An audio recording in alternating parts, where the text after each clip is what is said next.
Hey, geography nerds. Buckle up because we're about to dive deeper than a penguin in the Strait of Magellan.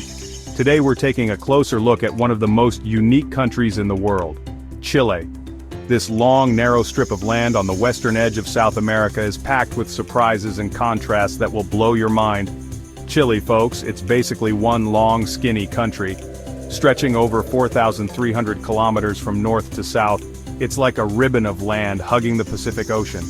Seriously, it's like someone stretched out a piece of string and said, let's put a country here. But don't let its narrow width fool you. Chile is a land of extremes and contrasts. But hey, what Chile lacks in width it makes up for in diversity.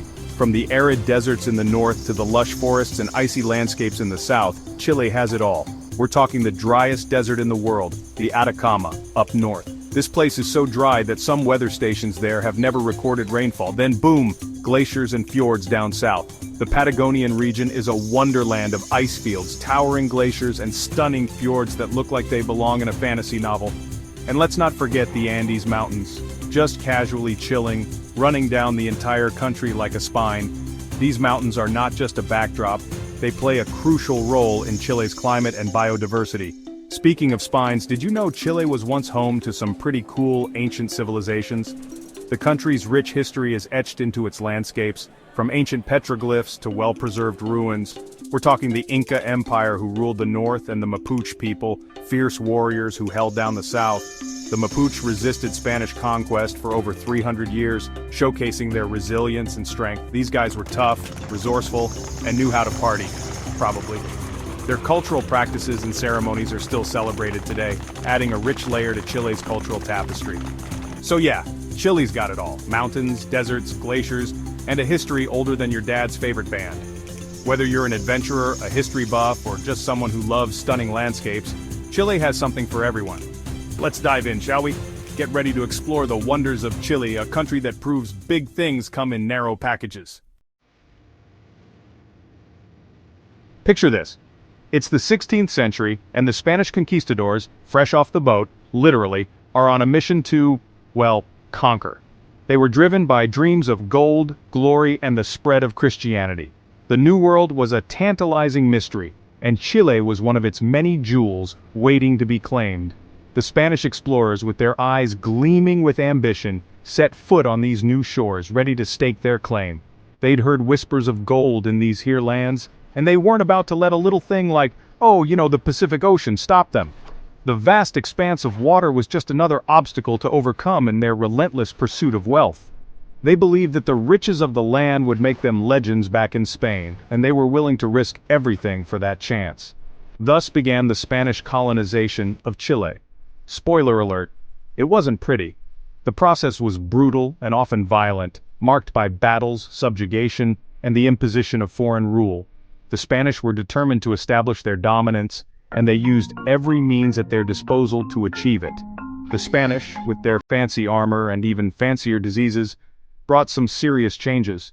Their advanced weaponry gave them a significant advantage in conflicts, and the diseases they carried devastated the indigenous populations, who had no immunity to these new illnesses.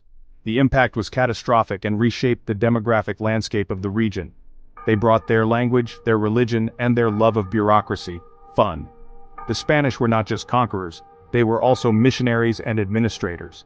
They established churches, converted indigenous people to Christianity, and set up a complex system of governance that reflected their own societal structures back in Europe. The indigenous populations, not so much into it. The native people of Chile resisted the Spanish incursion fiercely.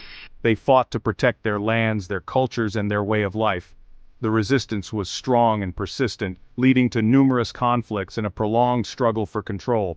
There were wars, rebellions, and a whole lot of forced assimilation. The Spanish faced continuous uprisings and had to constantly quell rebellions. Over time, many indigenous people were forced to assimilate into the colonial society, losing much of their cultural identity in the process. The legacy of these conflicts is still felt in Chile today. But hey, at least we got empanadas out of the deal, right? That's a joke, folks. Colonialism, bad. Empanadas, delicious. The blending of Spanish and indigenous cultures did result in some unique and lasting contributions, particularly in cuisine. However, it's important to remember the heavy cost at which these cultural exchanges came. The history of colonization is complex and often painful, but it has also shaped the diverse and rich culture of modern Chile.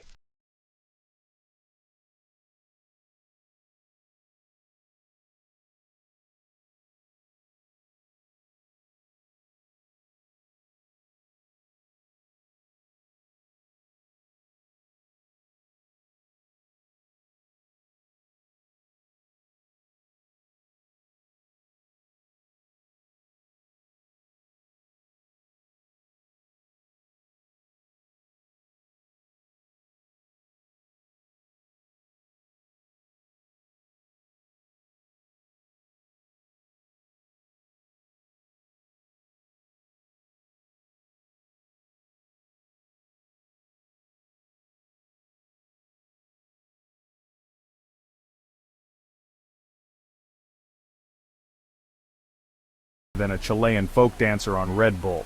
The battles of Chacabuco and Maipú were particularly brutal, with both sides suffering heavy casualties. Yet, the resilience and determination of the Chilean people never wavered. But guess what? They did it. In 1818, Chile finally kicked the Spanish to the curb, figuratively of course, mostly, and declared their independence. The official declaration was a momentous occasion, marked by celebrations and a newfound sense of national pride. The dream of a free and independent Chile had finally become a reality. Cue the confetti, or, whatever they had lying around back then, probably more empanadas. The streets were filled with joyous celebrations, music, and dance.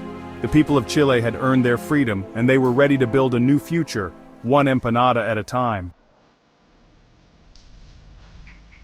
Section 4. O'Higgins, the OG Chilean revolutionary. Probably.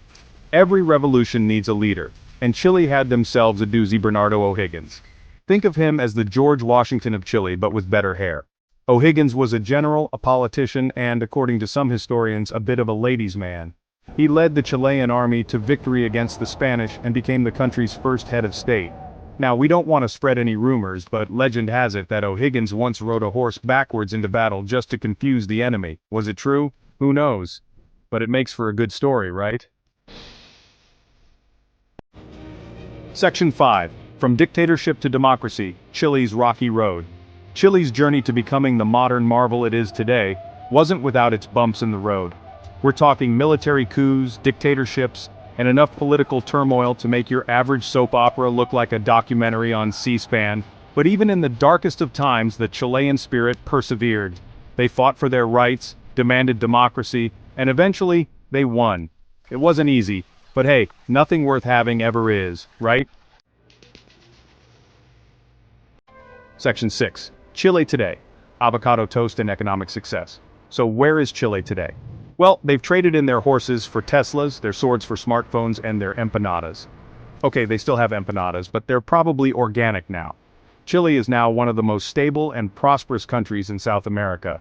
They've got a booming economy, a thriving tech scene, and more avocado toast than you can shake a stick at. Not that you would shake a stick at avocado toast, because that would be insane. Section 7. Chile, tiny country, big impact. Chile may be a long, skinny country at the bottom of the world, but they've taught us that size doesn't matter, unless we're talking about the size of their wine industry, which is impressive. From their ancient civilizations to their fight for independence, from their struggles with dictatorship to their economic success, Chile has a story to tell.